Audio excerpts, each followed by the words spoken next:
Hi hello ನಮಸ್ಕಾರ, ನಾನು Deepika. Welcome back to my YouTube channel. ಇವತ್ತು ಬ್ರೆಡ್ನ ಯೂಸ್ ಮಾಡಿಕೊಂಡು ಕ್ವಿಕ್ಕಾಗಿ ಬ್ರೇಕ್ಫಾಸ್ಟ್ ಮಾಡೋದು ಹೇಗೆ ಅಂತ ನೋಡೋಣ. ಫಸ್ಟು ಕಡಲೆ ಹಿಟ್ಟು ಹಾಕಿ ಅದಕ್ಕೆ ಸಣ್ಣದಾಗಿ ಹೆಚ್ಚಿಟ್ಕೊಂಡಿರೋ ಈರುಳ್ಳಿ ಮತ್ತು ಕ್ಯಾರೆಟ್ ಹಾಗೆ ಕ್ಯಾಪ್ಸಿಕಮ್ ಮತ್ತು ಸ್ವಲ್ಪ ಹಸಿಮೆಣಸಿನ್ಕಾಯಿ, ಸ್ವಲ್ಪ ಉಪ್ಪು ಹಾಕಿ ಚೆನ್ನಾಗಿ ಮಿಕ್ಸ್ ಮಾಡಿ. ಯಾವ ಕನ್ಸಿಸ್ಟೆನ್ಸಿಗೆ ಇದನ್ನು ಮಿಕ್ಸ್ ಮಾಡಬೇಕಂದ್ರೆ ಇಡ್ಲಿಗೆ ಮಿಕ್ಸ್ ಮಾಡ್ತೀವಲ್ಲ ಆ ಕನ್ಸಿಸ್ಟೆನ್ಸಿ ಬರೋ ಥರ ಚೆನ್ನಾಗಿ ಮಿಕ್ಸ್ ಮಾಡಿಕೊಡಿ.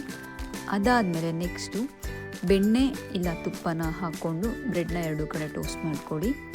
ಸೊ ತುಪ್ಪನಾದರೂ ಯೂಸ್ ಮಾಡಿ, ಇಲ್ಲ ಬೆಣ್ಣೆನಾದರೂ ಯೂಸ್ ಮಾಡಿ. ಅದಾದಮೇಲೆ ನಾವು ಮಿಕ್ಸ್ ಮಾಡ್ಕೊಂಡಿರ್ತೀವಲ್ಲ ಅದರೊಳಗಡೆ ಡಿಪ್ ಮಾಡಿ ಒಂದು ತಿನ್ ಲೇಯರ್ನ ಅಪ್ಲೈ ಮಾಡಿ. ಏಕೆಂದರೆ ತುಂಬ ತಿಕ್ಕಾಗಿ ಹಾಕಿದ್ರೆ ಒಳಗಡೆ ಎಲ್ಲ ಚೆನ್ನಾಗಿ ಕುಕ್ ಆಗಿರಲ್ಲ, ಹಿಟ್ಟು ಹಾಗೆ ಸಿಗುತ್ತೆ.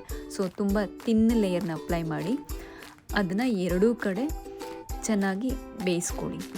ಎರಡೂ ಕಡೆ ಎಷ್ಟು ಚೆನ್ನಾಗಿ ಬೇಯಿಸ್ತಿರೋ ಅಷ್ಟೇ ಚೆನ್ನಾಗಿರುತ್ತೆ, ಏಕೆಂದರೆ ಇಲ್ಲಾಂದರೆ ಸ್ವಲ್ಪ ಹಸಿ ಹಸಿ ಅಂತ ಅನಿಸುತ್ತೆ. ಸೊ ಎರಡೂ ಕಡೆ ಚೆನ್ನಾಗಿ ಬೇಯಿಸ್ಕೊಳ್ಳಿ.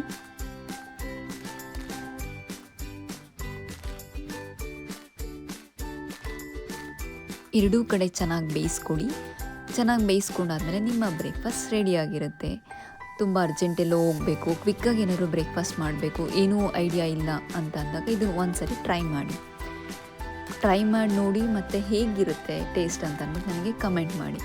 ಹಾಗೆ ಈ ವಿಡಿಯೋ ಏನಾದರೂ ನಿಮಗೆ ಇಷ್ಟ ಆಗಿದರೆ ನನ್ನ ಯೂಟ್ಯೂಬ್ ಚಾನಲ್ನ ಸಬ್ಸ್ಕ್ರೈಬ್ ಮಾಡಿ, ಹಾಗೆ ವಿಡಿಯೋನ ಲೈಕ್ ಮಾಡಿ, ಶೇರ್ ಮಾಡಿ, ಕಮೆಂಟ್ ಮಾಡಿ. ಹಾಗೆ ಪಕ್ಕದಲ್ಲಿರೋ ಬೆಲ್ ಐಕನ್ನ ಕ್ಲಿಕ್ ಮಾಡಿ, ಸೊ ದಟ್ ನಾನು ಯಾವುದೇ ಹೊಸ ವಿಡಿಯೋ ಹಾಕಿದಾಗ ನಿಮಗೆ ನೋಟಿಫಿಕೇಷನ್ ಬರುತ್ತೆ. Thank you so much.